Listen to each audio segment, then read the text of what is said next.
This group of fish that I'll be talking about is a very odd assortment of fish.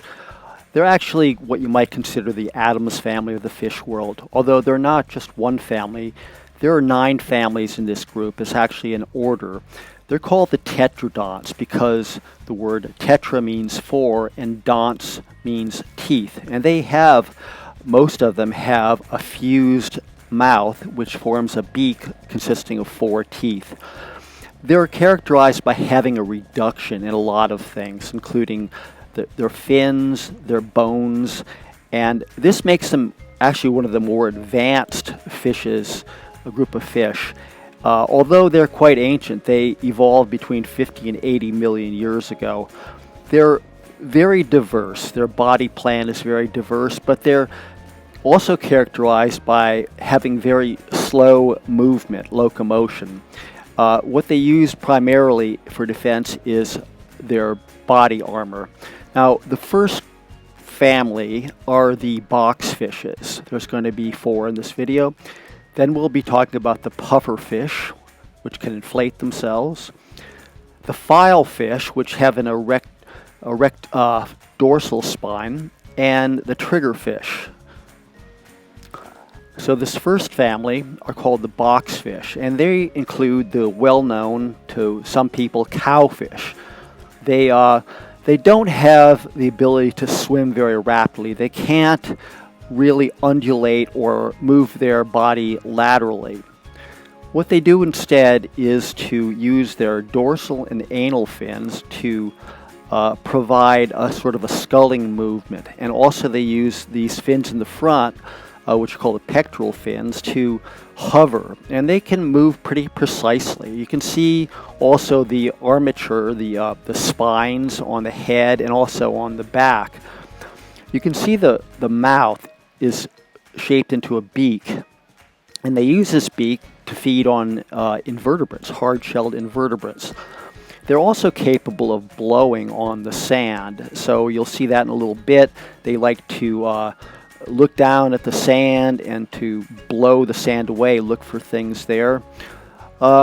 These fish, the boxfish, have a skin that is actually modified into bony plates that are formed kind of like an arm, or sort of like a, instead of a flying fortress, you might think of them as a swimming fortress. They're, and now here it's blowing, looking for little invertebrates. Most of these fish that I'm talking about feed on hard-shelled invertebrates. They can't really chase fish down because they lack the ability to move rapidly. They can use their tail or their caudal fin when they have to move fast, but most of the time they just rely on their armature, the spines and so forth to protect them. Also, you'll here in a little bit, a lot of these fish contain poison, so that they can be very deadly poisonous, even to humans, but certainly to other fish. So they've kind of sacrificed body movement and speed for these other defense mechanisms. And there goes the cowfish off into the blue. Another group in the boxfishes lack those big spines. These are, this is a white spotted boxfish. This is the juvenile, and you can see by its movement that it can move quite precisely, which is important to these fish. You can see the anal and the dorsal fin there towards the back, and you can see that the tail fin is moving a little bit, but they can actually move faster than you'd expect. This is the adult of that species, and this clip here shows how maneuverable they are. They're kind of always pivoting around, looking for things, using their movements to look upwards.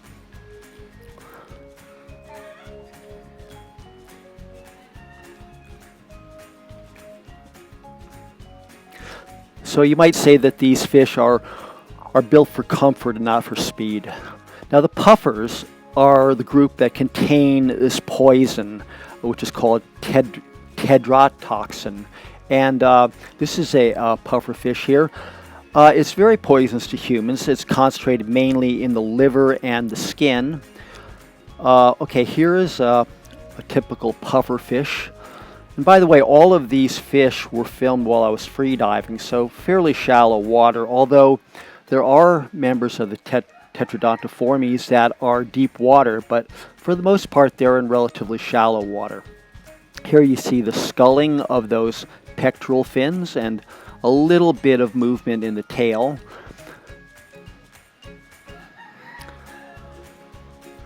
You can see the large eyes. They're primarily active during the daytime, but some of them move around at night. Now here you see a white-spotted pufferfish. They're commonly seen in the seagrass beds here in the Philippines. And you can see the undulation of these back fins and also the pectoral fins.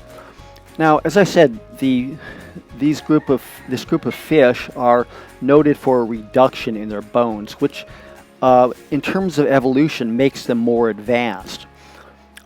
It's interesting that a lot of people consider fish so primitive relative to humans, but if you were to look at the entire animal world, you would see that that fish, because they possess pretty much the same skeletal structure as humans, in other words, they have a pelvic girdle and a pectoral girdle, they are essentially our closest relatives. I mean, we can be considered to be fish, like an offshoot of fish. All right, so here's a type of fish, sometimes called the dog-faced puffer or the black-spotted puffer. I really like this one. It has a lot of variation in color. And they're capable, the pufferfish are capable of inflating essentially their stomach with water or even with air. And they do this to basically discourage predators from attacking them. Here's another version, another color variant of that black-spotted puffer. And as I said, they're very poisonous, although Japanese in particular like to eat these fish, which they call fugu, and they have special chefs that can prepare them by removing the poisonous parts and just serving the parts in proportion to what can be tolerated by humans, and they're actually considered a delicacy. And some of them actually, there are pufferfish in the Atlantic that are not even poisonous, but for the most part they all contain tetrodotoxin, so they're all poison.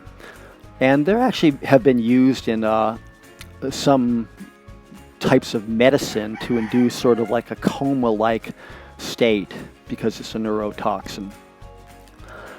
Here you see them moving slowly through the coral reef.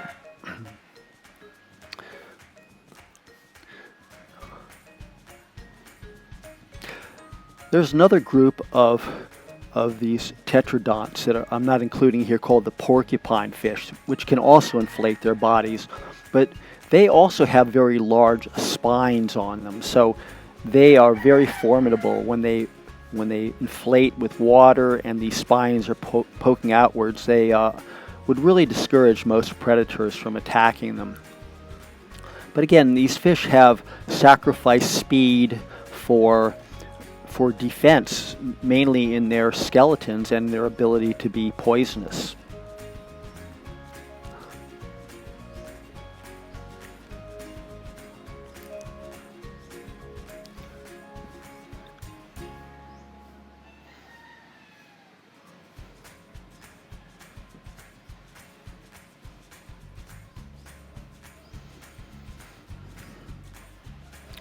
Very slow movement, but they don't really need to move that rapidly. Now here's a different type of pufferfish called the sharp-nosed pufferfish. They don't get very big. Again, you can see the maneuverability of these fish. They primarily feed by using their beaks to graze on the things growing on the coral or possibly on little invertebrates. Now it's interesting because this particular fish, is, like all pufferfish or most pufferfish, poisonous. There's another group in the tetradonts called, it's a filefish, and it's a mimic filefish because it pretty much exactly looks like this fish, but the filefish is not poisonous. It gains an advantage by looking like it because other fish have learned that pufferfish are poisonous, so they don't attack the mimic filefish.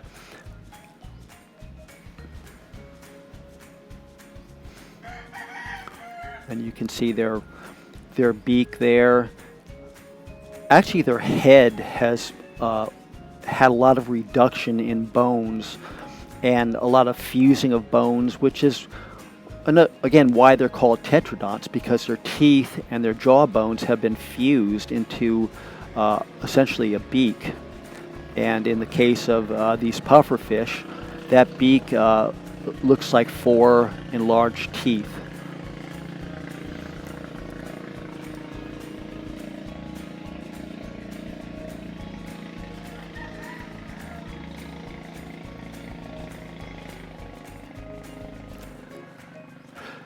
It's interesting with the mimic filefish and these pufferfish, they usually travel together because it's essentially the filefish is there to mimic the pufferfish, so it tries to blend in with the pufferfish, which are poisonous. It's kind of saying like, look at me, I'm a pufferfish, don't bite me, don't eat me.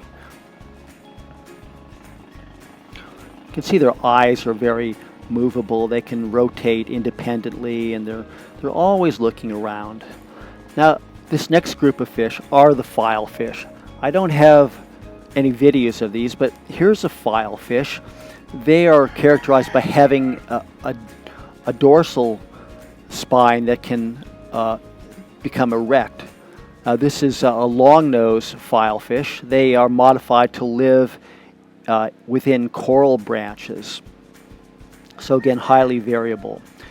This is the more typical type of triggerfish, which is the next group that we'll talk about.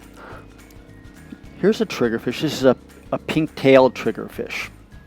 And you can see this is the one group of fish that, one type of this group of fish, which can flex its spine, so it can essentially undulate. But its main source of propulsion, like you see right here, is the movement of the dorsal and anal fin. So it's capable of fairly rapid movement compared to other species. Now, in this is the flag-tailed triggerfish, and you'll be able to see the flexion of the spine in this case. The main source of defense of this fish is that its skin is modified into very tough leathery scale. So they're sometimes called leather jackets. Here you see the undulation, the flexing of the spine, which allows it to travel more rapidly. And incidentally, that ability to flex the spine is considered to be a more advanced trait in fish. All right, this fish here, this is called the Titan triggerfish. And these are considered to be rather ferocious fish. They're very territorial, especially when they're guarding their nest. In that case, the females will hover right above the nest and will attack anybody or anything that comes close. In this case, this triggerfish had just killed and was in the process of eating a sea urchin, so it was very focused on that. But ordinarily wouldn't be able to get this close to a Titan triggerfish. There's a kind of a funny story about a couple of fish biologists involving a Titan triggerfish. These are very well-known fish biologists. The one guy had seen a nesting female, and he knew that they're very ferocious, of course, and he called to the other fish biologist because he wanted to play a little joke on him, and the nest was right between them. So as the other biologist came across, the female shot up like a rocket and just started chasing him around and trying to bite him. And they have very long teeth, and they can inflict a pretty painful bite, and it's happened more than once.